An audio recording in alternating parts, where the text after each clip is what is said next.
नमस्कार बंधुरा आज के बानाচ্ছি दुर्गापूजा स्पेशल माছের চপ একদম দোকানের মতো বাড়িতেই কিভাবে মাছের চপ বানাতে পারবে আজকে তোমাদের সাথে সেই রেসিপিটাই শেয়ার করব। তো চলো রেসিপিটি দেখে নেওয়া যাক। প্রথমেই দেখো একটা কড়াই গরম করে তাতে বেশ খানিকটা আমি জল দিয়ে দিয়েছি। জলটা এবার ভালো করে একটু গরম করে নেব। জলটা যখন ভালো করে গরম হয়ে যাবে তখন এতে দিয়ে দেব হাফ চামচ নুন আর দিয়ে দেব হাফ চামচ হলুদ গুঁড়ো, দেব 1 চামচ ভিনিগার। এবার জলটা ভালো করে ফুটিয়ে নেব। জলটা যখন ভালো করে ফুটে আসবে তখন এক এক করে রুই মাছ দিয়ে দেব।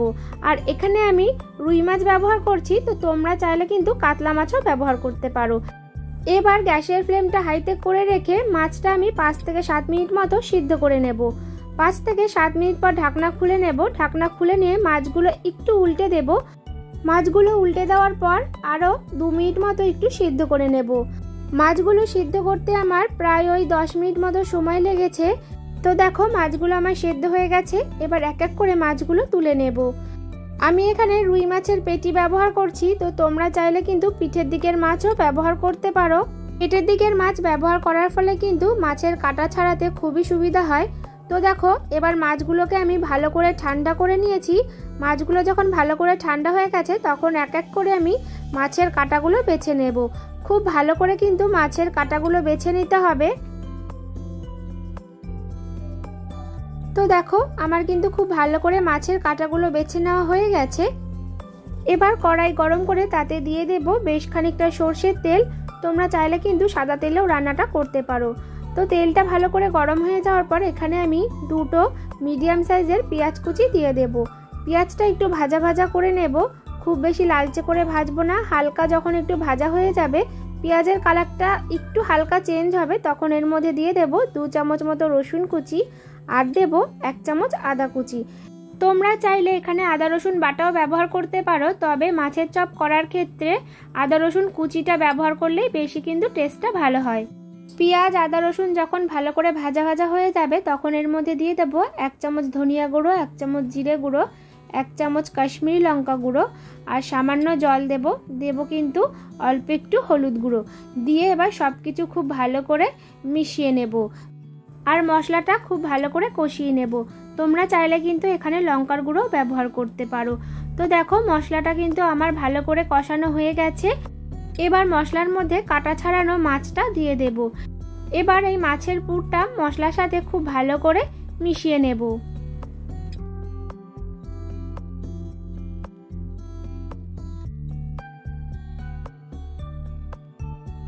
এবার এই মাছের পুরের মধ্যে দিয়ে দেব অল্প একটু লেবুর রস। এখানে আমি হাফ লেবুর থেকেও একটু কম লেবুর রস কিন্তু ব্যবহার করছি। এবার এই মাছের পুরের মধ্যে দিয়ে দেব 2টো আলু সিদ্ধ আর আলুগুলোকে আমি হাত দিয়ে একটু স্ম্যাশ করে দিচ্ছি। এবার মাছের সাথে আলু সিদ্ধটা ভালো করে মিশিয়ে নেব। হাতার সাহায্যে একটু চেপে চেপে মিশিয়ে নিতে হবে। আর আলুটা আমি হালকা শক্ত ভাব রেখে কিন্তু সিদ্ধ করেছি। এবার দেখো দিয়ে দেব পরিমাণ মতো নুন, দিয়ে দেব বেশ খানিকটা লঙ্কা কুচি, দেব 1 চামচ মতো গরম মশলা গুঁড়ো, দেব ছোট চামচের 1 চামচ গোলমরিচের গুঁড়ো দিয়ে এবার সবকিছু খুব ভালো করে মিশিয়ে নেব। আর সবশেষে নামানোর আগে দিয়ে দেব অল্প একটু কাসুরি মেথি আর দেব বেশ খানিকটা ধনেপাতা কুচি দিয়ে এবার সবকিছু খুব ভালো করে মিক্স করে নেব। তো দেখো আমার কিন্তু মাছের চপের জন্য মাছের পুরটা রেডি হয়ে গেছে।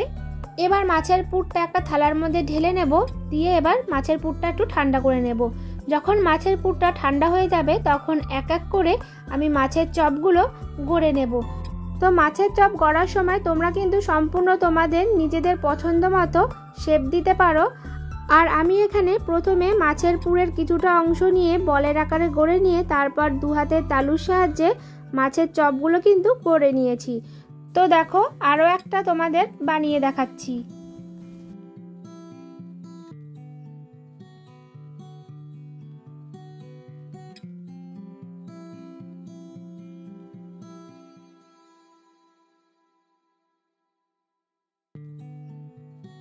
তো দেখো এখানে আমার সবকটা মাছের চপ গড়ে নেওয়া হয়ে গেছে।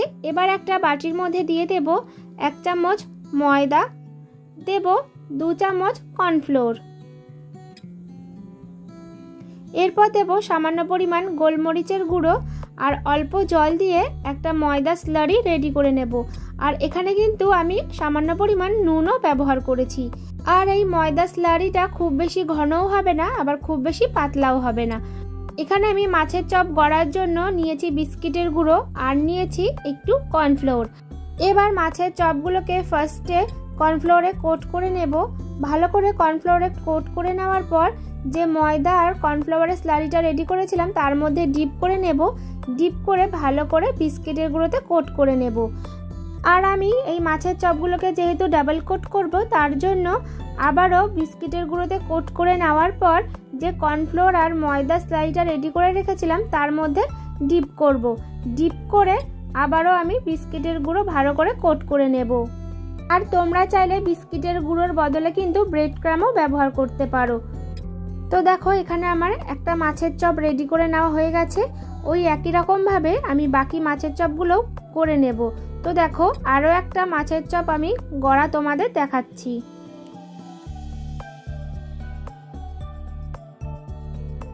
তো দেখো এখানে আমার সবকটা মাছের চপ বিস্কিটের গুঁড়োতে কোট করে নেওয়া হয়ে গেছে। এখানে আমার 12টা মতো মাছের চপ হয়েছে। এবার মাছের চপগুলো ভেজে নেব। তার জন্য কড়াই গরম করে বেশ খানিকটা সাদা তেল ভালো করে গরম করে নিচ্ছি। ভালো করে তেলটা যখন গরম হয়ে যাবে তখন এক এক করে মাছের চপগুলো তেলের মধ্যে দিয়ে দেব। মাছের চপগুলো ভাজার সময় গ্যাসের ফ্লেমটা মিডিয়াম টু হাইতে করে রাখবো। খেয়াল রাখবে মাছের চপ ভাজার সময় একদম লো ফ্লেমেও ভাজবে না, আবার একদম হাই ফ্লেমেও ভাজবে না। মাছের চপগুলোকে উল্টে পাল্টে গোল্ডেন ব্রাউন করে দুটো দিকে কিন্তু ভেজে নেব। তো দেখো মাছের চপগুলো আমার দুটো দিকে কিন্তু গোল্ডেন ব্রাউন করে ভেজে নেওয়া হয়ে গেছে। এবার মাছের চপগুলোকে তুলে নেব। ওই একই রকমভাবে আমি বাকি মাছের চপগুলো ভেজে নেব।